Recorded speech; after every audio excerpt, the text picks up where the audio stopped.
Welcome back to another episode of Naruto Theory. Today I wanted to take a look at the second Naruto movie, otherwise known as The Legend of the Stone of Gelel, like last time discussing where this would take place in the timeline if it were canon.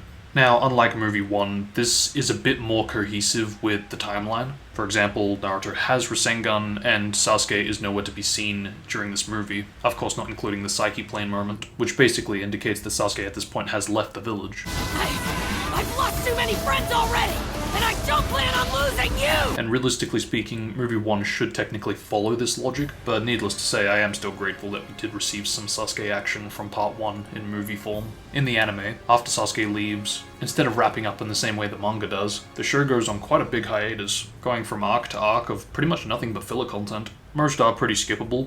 Somewhere within all of these filler arcs, you could add in movie 2 and movie 3, and the transition could come off as seamless. That's of course if you're as eager and curious as I was to approach the arc of fillers and the movies at the same time. Now, as far as characters go, Naruto, Sakura, Shikamaru, Gaara, and Kankuro are all in this movie, but there are a couple of very minor changes to the designs in the movie. Probably the most reoccurring is Shikamaru's design. It's easy to miss, but Shikamaru is wearing a slightly different Chunin vest. I'm not really sure if this was an intentional decision or if they were just experimenting, because I know the Jonin vests, well, at least some of them, are a bit darker than the Chunin vest. Of course, Shikamaru is not a Jonin at this point, but still, I couldn't help but wonder. It's the one thing that's slightly out of place as far as designs go if you go from a filler arc to this movie, and then back to another filler arc. The other design change is the Rasengan's color. Albeit we still do get the normal coloring, but it's mainly at the climax where we do get the accurate color change. Now, of course, Kishimoto always intended it to be orange,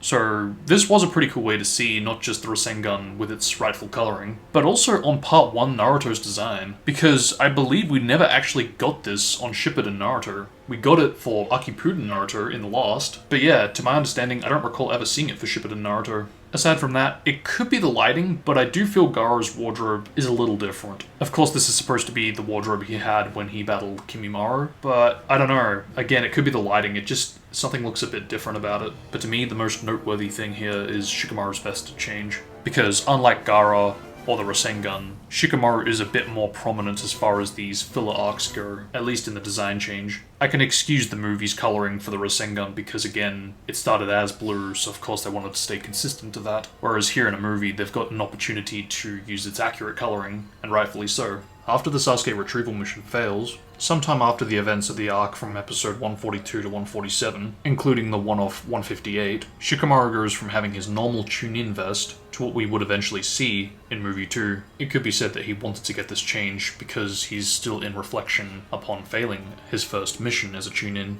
But then after the events of the movie, then again in the one-off episode 185, then to the next arc we see Shikamaru in, from 197 to 201, and finally, the final filler arc, 216 to 220, Shikamaru has reverted back to his regular-looking Chunin vest. Out of all the filler we got from the rest of part 1 after the Sasuke retrieval mission fails, not once do we actually see Shikamaru in the same Chunin vest that we see in the movie.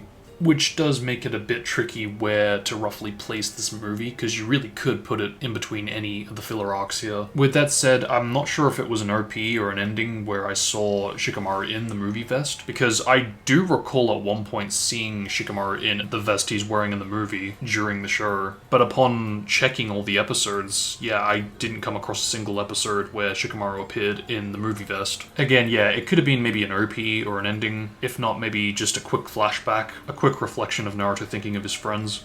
But because there's no real defining moment where this movie could go in the timeline, you really could place this within any of the filler arcs before or after, assuming it is after the Sasuke retrieval arc. With that said, if I were to give a recommendation, I wouldn't do it before 136 to 141, being the Land of Rice Paddies investigation arc, because this is still in the moments where Naruto and Sakura are still kind of getting over the fact that Sasuke has left them, so I wouldn't put it before there. Putting it after definitely could work. However, if you were to watch this after the Rice Paddies investigation arc, the next filler arc, 142 to 147, otherwise known as the Mizuki tracking mission arc, this arc does have Shikamaru and of course out of his Chunin vest that we see in the movie. However, if you were to watch movie 2 after this arc, the next time we see Shikamaru again is very briefly in episode 158. So you could watch it here. However, perhaps more accurately, if you were to watch it after episode 160, we don't see Shikamaru for quite a while until he does re-emerge in episode 185. So ideally, this probably would be the more accurate place to watch the movie, more than anything. Unfortunately, there's no real specifics on Shikamaru's decisioning to change the vest, but I do feel because of the placement of when this would be watched, being after 160, there's enough time that has passed for him to have gone through his own dilemmas on why he has decided to change it, even if for a short while. Now, this is just an opinion, a personal guide from a fan. I don't believe there is a right or wrong way to where to watch this, when to watch this. But hopefully if you are going to approach the show and the movies and want to have the most cohesive, seamless, and believable experience, then hopefully this can serve as somewhat of a guide to you guys. I have a lot of fond memories of this movie. I watched this before I got into the anime, believe it or not, so naturally it is quite nostalgic to me. Honestly, all the movies are. This was the first bit of Naruto content that introduced me to Roger Craig Smith, so I actually got to hear him voicing a character before Deidara or Sonic, and I still remember my reaction to who the villain actually turns out to be. I won't spoil it in case there is someone here that hasn't actually seen the movie yet, but yeah, definitely one of my favourite villains of any Naruto movie. And I always remember wondering if there were any fillers where Naruto, Shikamaru, and Sakura were involved together on a mission just like the movie, but the closest we get is when the whole gang are involved, be it for the Mizuki arc, the Genno arc, or the Village of Artisans arc. If there's one thing I've learned upon making this video, it's just how little Shikamaru we actually get in all the filler we're given for the rest of part 1. Now compare that to the amount of times we get a member from Team Kurenai involved with Naruto. Better yet, Kiba and Hinata with Naruto.